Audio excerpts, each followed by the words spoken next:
I never thought I'd be the one to call off a wedding, especially not with just 7 days to go. All the deposits paid, dress altered, family flying in from across the country. But there I was last Monday, sitting on our bed with tears streaming down my face, telling Eric, 32M, that I couldn't go through with it. The worst part? I still love him. That's what makes this so damn hard to explain to everyone who keeps asking what went wrong. Did he cheat? No.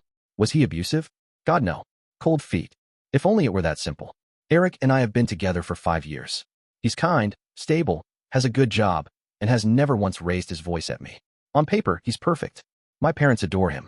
His family welcomed me as one of their own. We have a comfortable routine and similar enough interests. We rarely argue, and when we do, it's always resolved quickly. No dramatic ultimatums or silent treatments. So why did I break his heart and scandalize both our families? Because of something that happened 3 months ago that I just couldn't shake. We were having dinner with his colleague Mitch and Mitch's wife Sarah. The conversation turned to children, as it often does when you're in your 30s and engaged. Sarah asked when we planned to start a family. Before I could answer with our usual, maybe in a couple years, Eric jumped in with, "Oh, at least 3 kids. I've always wanted a big family." I nearly choked on my wine. 3 kids? This was news to me. We'd discussed having children in vague terms, but never numbers, and certainly never with such certainty. Later that night, I brought it up. 3 kids? When did we decide that? He looked surprised. I thought you knew I wanted a big family. I've always talked about it. He hadn't. Not once in 5 years. But what followed was worse. And I thought we agreed you'd scale back at work once we had the first baby? I mean, your job is flexible enough, and I'm set in my career path. Again, we had never discussed this. In fact, I'd recently been put up for a promotion that would involve more responsibility and travel, something he'd enthusiastically supported. That conversation spiraled into others. Suddenly, it felt like I was discovering an entirely different future than the one I thought we were building. He wanted to move to the suburbs near his parents, something we'd never discussed. He assumed I'd take his last name, despite my always keeping mine professionally. He had detailed plans for our future that somehow never included asking for my input. It wasn't malicious. That's the thing. He genuinely thought we were on the same page. And maybe that's what scared me most. How could someone who claimed to love me so completely have paid so little attention to what I actually wanted? For weeks after that dinner, I tried to convince myself it wasn't a big deal. Couples disagree on things all the time, right? We could compromise. But the more we talked about these newly revealed expectations, the more I realized how fundamental these differences were to our identities and futures. When I expressed concerns, Eric would say things like, "You'll feel differently once we're married," or, "Once you hold our baby, you won't care about that promotion anymore." He wasn't trying to be dismissive. He genuinely believed these things. But his certainty that my priorities would change to match his felt suffocating. I started having panic attacks.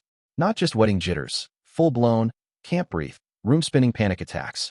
They'd hit me when we discussed wedding details or when relatives would innocently ask about our future plans. Eric noticed and attributed it to normal pre-wedding stress. "Everyone gets nervous," he'd say, rubbing my back as I struggled to catch my breath. 2 weeks before the wedding, I had a lunch with my older sister Jen. She's been married for 10 years and has always been my rock. I hadn't told anyone about my doubts because saying them out loud would make them real. But something in her expression as I picked at my salad must have given me away.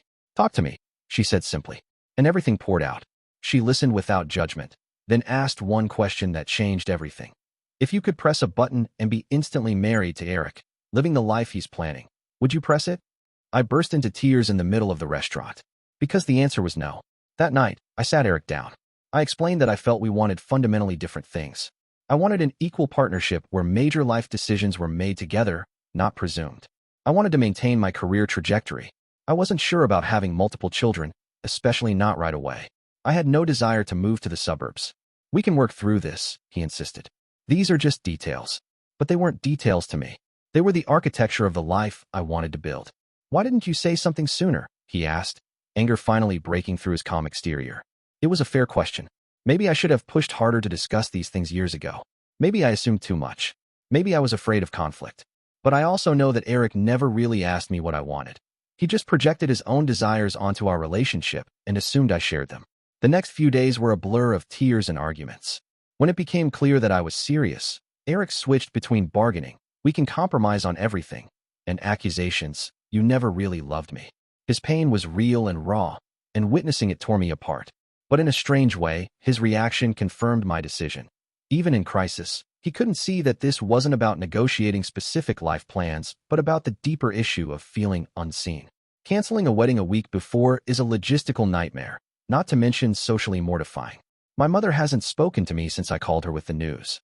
Eric's mother sent me a scathing email about responsibility and commitment that made me cry for hours. Most of our friends have taken his side, which I understand. From the outside, I look like the villain. It's been 3 weeks since I was supposed to say I do. 3 weeks of dodging calls, returning gifts, and facing the aftermath of what many are calling the biggest mistake of my life. I've lost friends. Family gatherings are now awkward affairs where my name is mentioned in hushed tones. My apartment is filled with boxes of my stuff from Eric's place that my sister picked up because I couldn't bear to see him. I keep asking myself if I did the right thing, especially at night, when the bed feels too empty and the silence too loud. I miss him.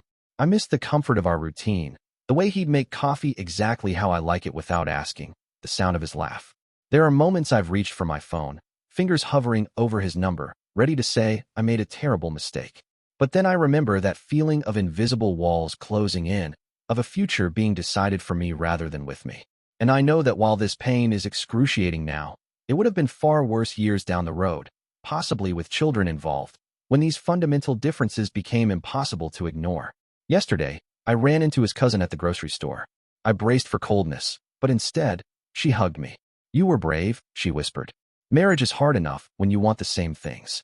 Those words have been echoing in my head ever since. Was it brave? Or just selfish? I don't know. All I know is that despite the social fallout and heartbreak, I feel like I can breathe again. Like I've stepped back from the edge of a cliff I didn't even realize I was approaching. I made an appointment with a therapist next week. I need to understand why I let things go so far before acknowledging the disconnect. Why I was afraid to voice my own wants and needs clearly. Why I almost walked into a life that wasn't designed to fit me. Eric texted me last night. Just a simple, "I hope you're okay." It broke me all over again. Because despite everything, I do believe he loves me in his way. And I love him in mine. But love isn't always enough when your visions for the future are fundamentally incompatible. Some people have suggested we try couples counseling, that maybe we could work through these differences. Perhaps they're right. Maybe someday we'll find our way back to each other with clearer communication and mutual understanding. But right now, I need to find myself again.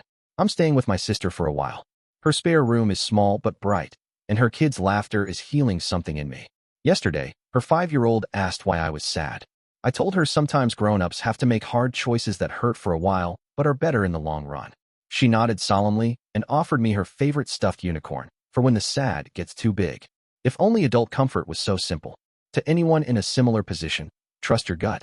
The pain of canceling a wedding lasts months. The pain of living a life that doesn't honor who you truly are lasts decades. I don't know what comes next.